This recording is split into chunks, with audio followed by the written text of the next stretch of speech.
ఓం శ్రీ గురుభ్యో నమః. ఓం గం గణపతయే నమః. వాగర్ధావివ సంపృక్తో వాగర్ధ ప్రతిపత్తయే జగతః పితరో వందే పార్వతీ పరమేశ్వరో. ఉమామహేశ్వరాభ్యాం నమః. ఆదిత్యాయ చ సోమాయ మంగళాయ బుధాయ చ గురుశుక్రశనేభ్యశ్చ రాహవే కేతవే నమః. సూర్యాది నవగ్రహ దేవతాయై నమః. వీక్షిస్తున్నటువంటి ప్రేక్షకులందరికీ కూడా మీనరాశిలోకి ఈ మార్చి 14వ తేదీ నుండి కూడా సూర్య భగవానుడు తన యొక్క సంచారాన్ని పూర్వభద్ర నక్షత్రము, ఉత్తరాభద్ర నక్షత్రము, రేవతి నక్షత్రంలో సంచారాన్ని కావిస్తూ, అలాగే మార్చి 11వ తేదీ నుండి కూడా మిథున రాశిలో వక్రగతిలో ఉన్నటువంటి గురు మహానుభావుడు రుజుమార్గంలో ప్రయాణం చేస్తూ అత్యంత బలవంతుడై తన యొక్క దృష్టి బలము చేత ఎన్నో రాసులు వాళ్ళకి శుభాలని చేకూరుస్తూ, అలాగే బుధగ్రహము ఈ యొక్క మార్చి నెలలో మరియు ఏప్రిల్ నెల వరకు కూడా మరి ఆయన కుంభరాశిలో రాహువుతో తన యొక్క సంచారాన్ని గడుపుతూ, శుక్ర భగవానుడు మార్చి 2 నుంచి ఏప్రిల్ 1 వరకు కూడా దాదాపుగా మనకి ఈ యొక్క మీనరాశి అయినటువంటి ఉచ్చస్థితగతుడై, అట్లాగే రాహువు కుంభరాశిలో, కేతువు సింహరాశిలో, అలాగే కుజ భగవానుడు రాహువుతో కలిసి దాదాపుగా ఏప్రిల్ 1వ తేదీ వరకు కూడా కుంభరాశిలో సంచారం చేస్తూ, మీనరాశిలో ఉన్నటువంటి శని భగవానుడితో ఏప్రిల్ 2వ తారీఖు నుండి కూడా తన యొక్క ప్రయాణాన్ని ఆచరిస్తూ చేస్తూ ఉన్నాడు. ముఖ్యంగా ఈ యొక్క సూర్యుడు మీనరాశిలో ప్రవేశించే సమయాన్ని మనము మీన సంక్రమణము అంటారు. ఇది మార్చి 14 నుంచి ఏప్రిల్ 15వ తేదీ వరకు కూడా ఈ సూర్య భగవానుడు మీనరాశిలో సంచరిస్తూ, మిగతా గ్రహాలన్నీ కూడా ఈ విధంగా సంచరిస్తూ, చంద్రుడు 2.5 రోజులకి ఒక్కొక్క రాశిని సంచరిస్తూ మేషాది మీనరాశి పర్యంతము ఏ రాశుల వారికి, అట్లాగే అశ్విన్యాది రేవతి నక్షత్ర పర్యంతం ఏ నక్షత్రాల వారికి, అట్లాగే ఒక్కొక్క రాశిలో కూడా నామాక్షరాలు కలిగినటువంటి వారందరికీ కూడా ఈ యొక్క గ్రహాల యొక్క స్థితిగతులు ఏ విధంగా వారిని పరిపాలిస్తూ కొంతమంది రాశుల వారికి శుభాలని, కొంతమంది రాశుల వారికి ఇబ్బందుల్ని కలుగజేస్తూ ఉంటాయో తెలుసుకుంటూ, మరి మేషరాశి పర్యంతము మీనరాశి వారికి ఈ మార్చి 14వ తేదీ నుండి ఏప్రిల్ 15వ తేదీ వరకు ఏ విధమైనటువంటి గ్రహ స్థితిగతులు కల్పింపజేస్తూ ఉంటాయో తెలుసుకుందాం. కర్కాటక రాశి వారికి మార్చి 14వ తేదీ నుండి ఏప్రిల్ 15వ తేదీ వరకు కాలచక్రంలో గ్రహస్థితులను గనక గమనించినట్లయితే, ద్వితీయంలో ఉన్నటువంటి కేతువు, 12లో ఉన్నటువంటి గురుడు.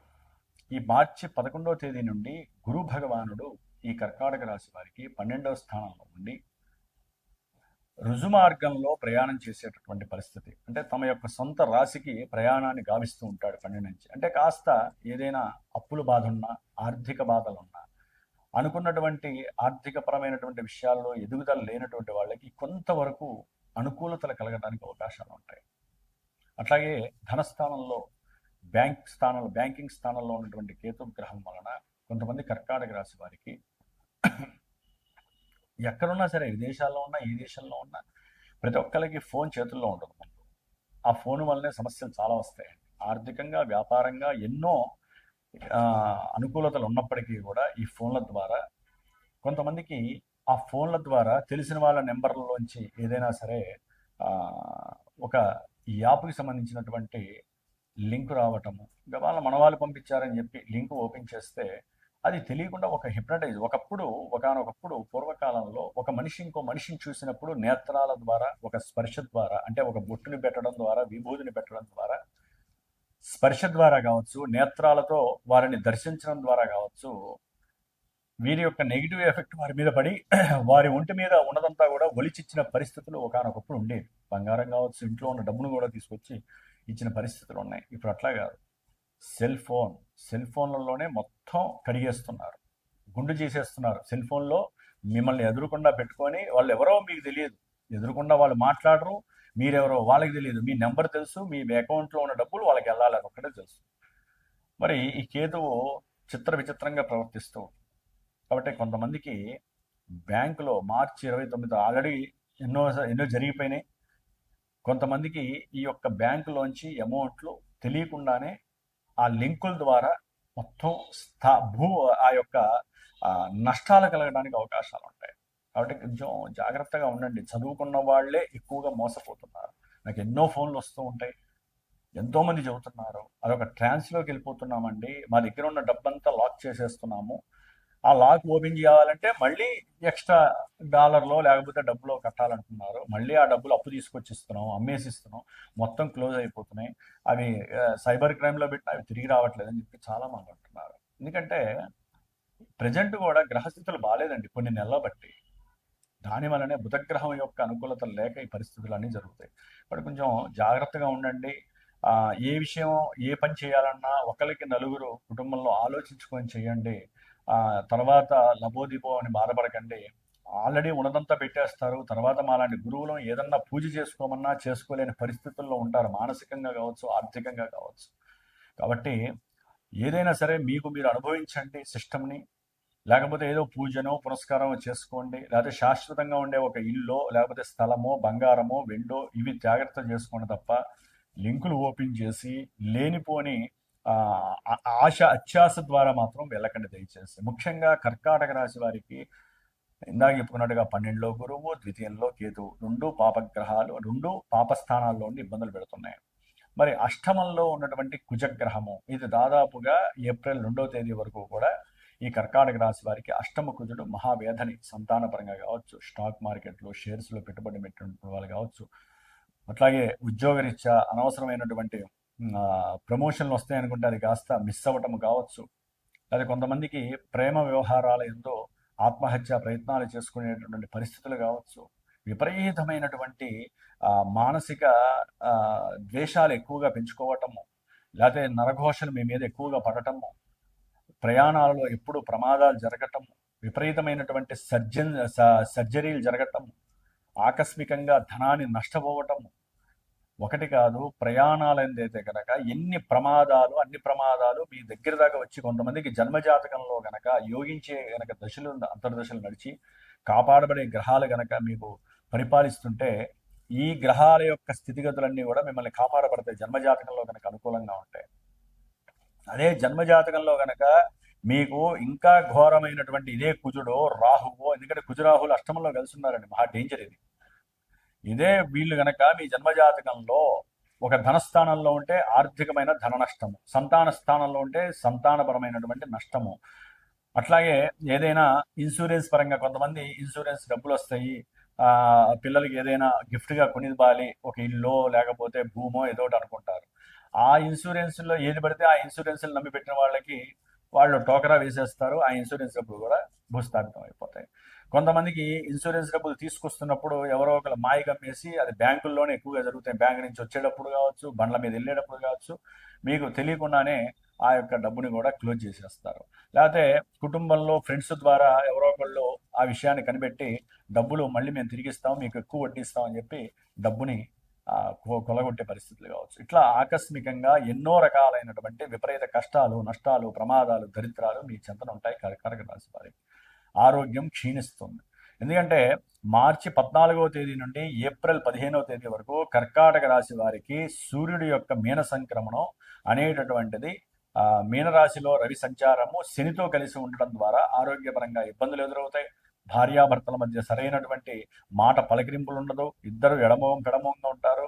ఆర్థికంగా ప్రయాణాల రీత్యా ఉద్యోగంలో కొంతమంది ఉద్యోగాలు తొలగిపోవటము, అది వదిలేసి ఏదైనా వ్యాపారం చేసుకోవాలనే సంకల్పం కలగటము, దానికి ఏదైనా పెట్టుబడి పెట్టాలంటే తెలియని భయము, ఆందోళన, భార్య ద్వారా భర్త ద్వారా ఒకరికొకరికి అవమానాలు, అనుమానాలు, అసలు రెండో పెళ్లి చేసుకుందాం ఈ దరిద్రం ఎందుకనేటటువంటి పరిస్థితి ఇద్దరిలో ఎవరికొకరికి రావటం, ఇవన్నీ కూడా జన్మజాతకంలో గనక లింక్ అయి ఉంటాయి. కాబట్టి జాగ్రత్తగా జాతక విశ్లేషణలు చేయించుకోవడానికి ప్రయత్నాలు చేసుకుంటూ ఉండండి. వచ్చినాయని భయపడద్దు. గోచారం వినంగానే మా అందరికీ జరిగిపోతాయని భయపడకండి. కర్కాటక రాశి వారికి బాగాలేదట, ఏది జాతకం బాగాలేకపోతేనే కర్కాటక రాశి వారికి బాగోదు. కాబట్టి కొంచెం జాగ్రత్తగా ఉండండి. ఆ, ముఖ్యంగా 9వ స్థానంలో ఉన్నటువంటి రవిశనులు మార్చి 27 వరకు శుక్రుడు ఉండడం ద్వారా విద్యార్థులకి విద్య యందు ఆసక్తి తగ్గుతుంది. విద్య పరంగా ఏదైనా దూర ప్రయాణాలకి ప్రయాణం చేయాలనుకుంటారు. ఉన్నతమైనటువంటి విద్యాభ్యాసం కోసం ప్రయత్నం చేస్తూ ఉంటారు కానీ ఆ ఇంట్లో తండ్రి గారికో లేకపోతే ఇంట్లో ఆర్థికపరమైనటువంటి పరిస్థితులు సహకరించక వీరికి ఆ యొక్క విద్యాభ్యాసం అనేది కుంటుపడే అవకాశం ఉంటుంది.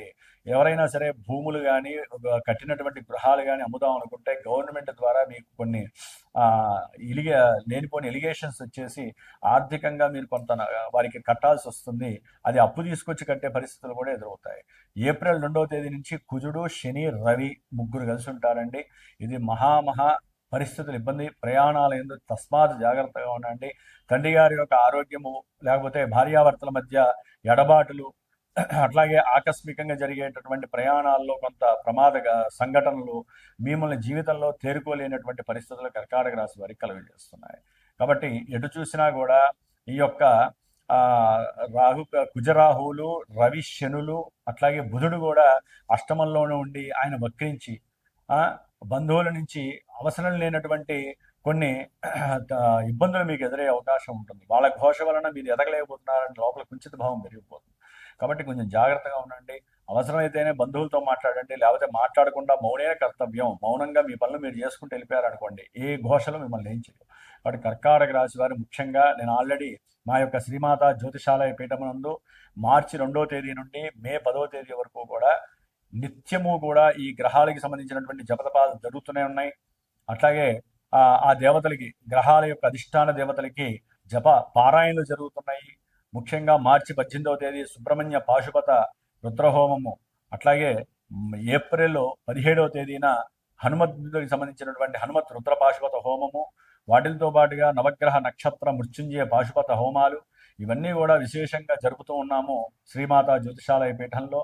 ఆల్రెడీ కొంతమంది దానికి చక్కగా సహకరించి వారు వంతుగా వారు ఆ యొక్క పాసిబిలిటీస్ చేసుకోవడానికి చేసే ప్రయత్నం అండి ఇది. కొన్ని రాశుల వారికి ఆల్రెడీ నేను పోయిన వీడియోలో చెప్పాను. అట్లాగే ఎవరైనా జన్మజాతక రీత్యా చూపించుకోవాలనుకుంటే పీఠానికి ఫోన్ చేయండి. ముఖ్యమైన ఈవెంట్స్ కొన్ని ఉంటాయి, విద్య కావచ్చు, ఉద్యోగం కావచ్చు, వ్యాపారం కావచ్చు, లేకపోతే సంతానపరమైనటువంటి సమస్యలు ఏవైనా కావచ్చు. అది గర్భవిచ్ఛిన్న దోషాల, సంతానం ఏడిపించటమా, సంతానం సరిగ్గా చూడకపోవటమా, సంతానం విదేశాల్లో ఉండి కూడా వీరు చేసినటువంటి అప్పులు తీర్చలేక వీరు బాధలు పడటమా, లేకపోతే ముఖ్యంగా ల్యాండ్ లిటిగేషన్స్, అన్నదమ్ముల మధ్య సమస్యలు, ఇట్లా ఏవైతే కొన్ని ఈవెంట్స్ పరంగా ఇబ్బందులు పడుతున్నారో జాతకంలో అవి ఎప్పుడు తీరుతాయి, ఎప్పుడు మనం అనుకున్న ఈవెంట్స్ శుభప్రదం అవుతాయి అనేటటువంటిది తెలుసుకోవాలనుకుంటే పీఠానికి ఫోన్ చేయండి.